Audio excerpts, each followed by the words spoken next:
Hello and welcome back to another episode of our hardcore series. In the last video we managed to get a job and upset our boss a few times, and today the adventure continues.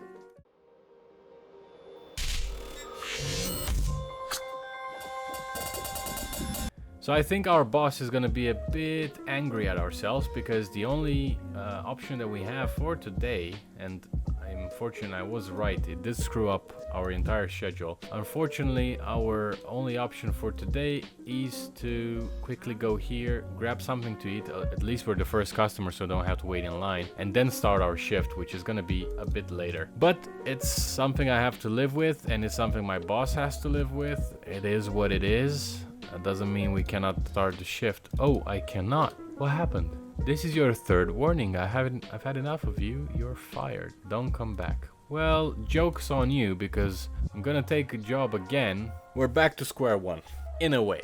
By getting fired, we got another day off. Getting another day off means that our hunger bar will be reset in our detriment, basically. So yeah, it is what it is. Day 7, no money to our name, but at least we don't have any expenses apart from the $10.90 we pay every single day for food. I'll take that as a win. 7:49, shift is almost starting. Just gonna go in because I don't want to piss this guy off again, and we're gonna work on an empty stomach. We're gonna see how much time we can get in. I'm highly doubting this is gonna be enough, but at least we will get paid something for our troubles. I believe a good thing the devs could add would be, for the beginning of the game at least, to have breaks, because it's not legal to work, I mean in real life of course, to work for 8 hours without break. I mean you can, but they usually incorporate it in your contract. So you'll work 8 hours a day, but you'll have a 30-minute or a 1 hour of unpaid time allocated usually to eating, because we are human after all, and we do need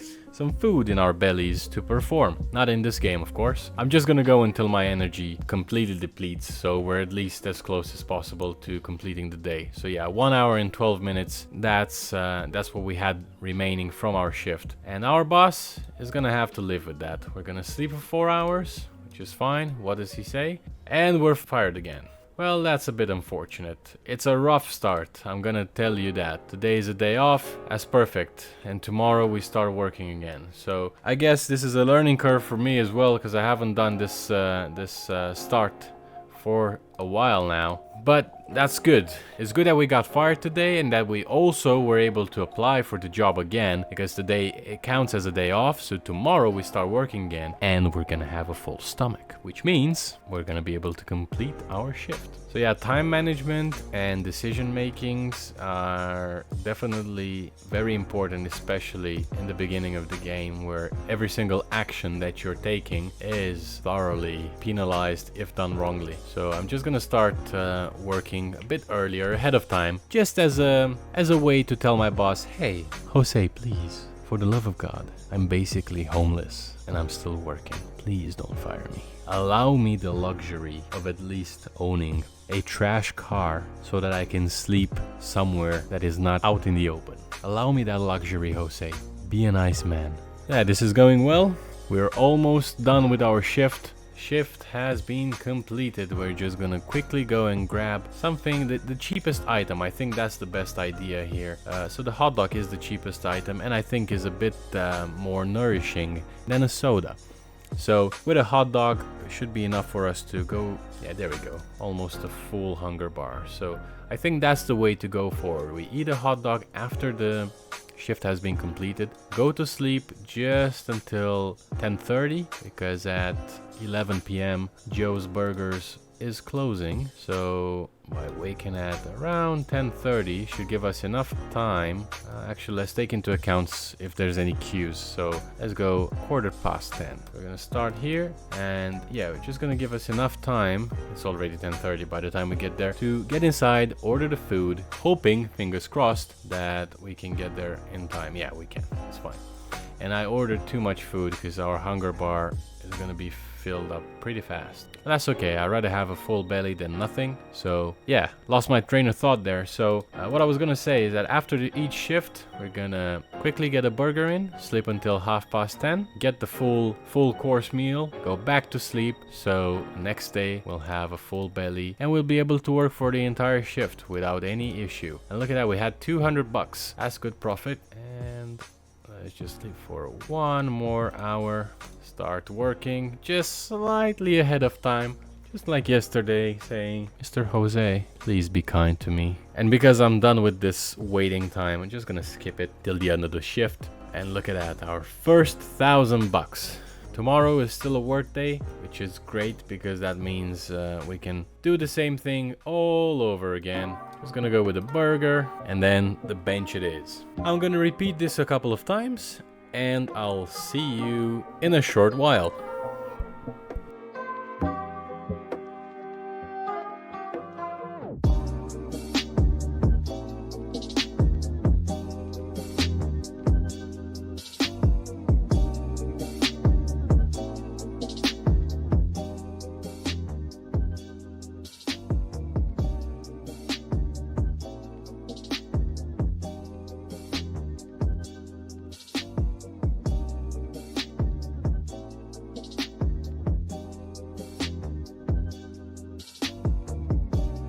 So here we are, tomorrow is our first day off.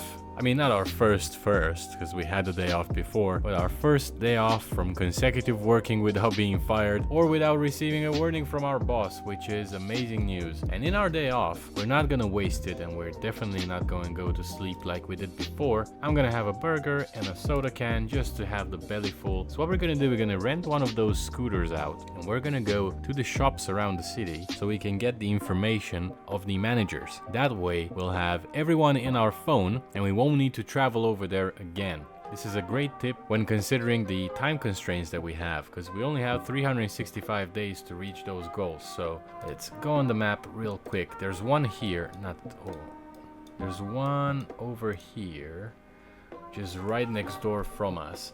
They close in 3 hours, that's great, so we can make that time quickly. I'm just gonna rent this out right now, so rent it for 20. I'm just wondering if it's 20 per use, or, I mean, we're gonna find out. Let's see.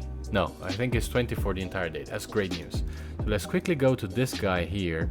You should have at least one available address to start a delivery. Well, scratch everything I just said, because apparently I don't know what I'm talking about. But actually, we haven't wasted the entire trip. Because what I wanted to see was how much things actually cost, so we can plan ahead. So we got 900 for the cash register. We're gonna need one when we start our shop. We're gonna need also a cabinet with drawers to put the cashier over. So let's start from the beginning. 900 plus 470, that's $1,370. We're also gonna need some cleaning stations. One would be enough, so we're gonna add $100 there, so that's $1,470. We're gonna need a storage shelf to store all of our products that we're gonna sell. Again, one should be about enough in the beginning at least, so that's another $1,200 over there. That leads us to $2,670. And then we're gonna need some shopping baskets as well. One again should be enough, that's another 200, that's $2,870. And last but not least, we're gonna need the actual clothing racks. Now those are found in another area, which is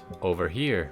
This guy closes in 2 hours. So can we make it there in time? It's only 200 meters away. I think we're good to go on our scooter here. So I'm thinking 2 or 3 clothing racks, but depending on how much they cost, we might just go with the one. And I think we just got here in time. Yeah, we got 1 hour left. Again, we cannot speak to this person, correct? Yeah. And this has changed actually with update 0.4. It did not look like this before. And look how many items they have with all the club equipment. But where is the clothing rack? This is what we're looking for. Maybe it's not here. Maybe I was wrong. That's the jewelry showcase. We got the grills over here, some bins, the security panels and security cameras. Look how neatly they are stacked, and then the signs as well. This is lovely. There we go, clothing racks. Okay, so it's not that bad. So the cheaper ones, the angled ones are $3.25. So I'm thinking 2 of those. So that leads us to $35.20, and one of these ones, so that's another $490. So it's just about 4K, a little over 4K. So that's the end goal. Now, of course, this is not all done, because we also need the space to put all these items in, and that space is gonna cost us rent plus initial cost, with the upfront cost I mean. So we can have a look at that as well. I must say I do like these scooters, and I'm definitely not too good at driving because I'm going in the wrong way. Here we are. We can just neatly park it back where we got it from. Okay, so we are fast approaching the closing time for Joe's hot dogs. So let's fill our stomachs quickly. So we get one hot dog, 1 soda can. I realized that if you get into the right pattern, it can become less expensive, and you won't need at all 3 meals to continue to have a proper rhythm. So because tomorrow we're off, we technically would not need to have a full hunger bar. But the thing is, I don't want to ruin this rhythm that we got into and go with an empty stomach when we actually need to work. So we're gonna continue as if we were working, even though we are not. And today, again, not a wasted day, day 12. We're just gonna have a look around at the retail stores available, and there's 2 here. So let's see, this is a C1, which is very big. I mean, no, that's actually quite okay for a first store. I'm gonna take some of my own advice here, and I'm gonna try to skip the small shop as much as I can, even though it's a bit more expensive to start in a medium-sized one. So at 225 square meters, so that's the one. Okay, they're both the same. Is this different in terms of price? Yes, it is slightly less. So daily rent is $127. I'm not too worried about daily rent, is the fact that we have to pay this whole amount in one go. So again, let's do some quick maths here. So we got $37.98 plus 240 plus 127. So immediately we need $4,165 upfront on top of the 4K that we already need to have to pay for the items for this shop, because it will make absolutely no point in opening the store and paying rent if we don't have money for the other stuff. It's not gonna go away, it's gonna be here when we're ready. There's an A1 also here. This is a lot more affordable. So 701 plus 120 plus 23, that gives us $844. So yes, usually I said skip the small shop at all costs if you can. With the way that we're going about with this playthrough, I don't think it would be smart for me to go over for the medium-sized one and pay $4,000 up front, because we got, like I said, 4K for the rent and another 4K for the items, and we haven't even factored in all the items that we need to pay for. So we'll need to have paper bags, those cost a bit of money, and we also need clothes to sell. Luckily, if you can say that, we don't have any employees to worry about, so that's another thing for another day. But I think a small shop is more suitable for us to get started, and once this is making money and will run on its own, I know for sure that we'll be able to expand to other areas as well. Perhaps that building would be the best one to begin with, but until then we still have to make the money, and that's about, I think, 6K to get us started. So I'm gonna go on and work for another few shifts, and I'll see you in a short while.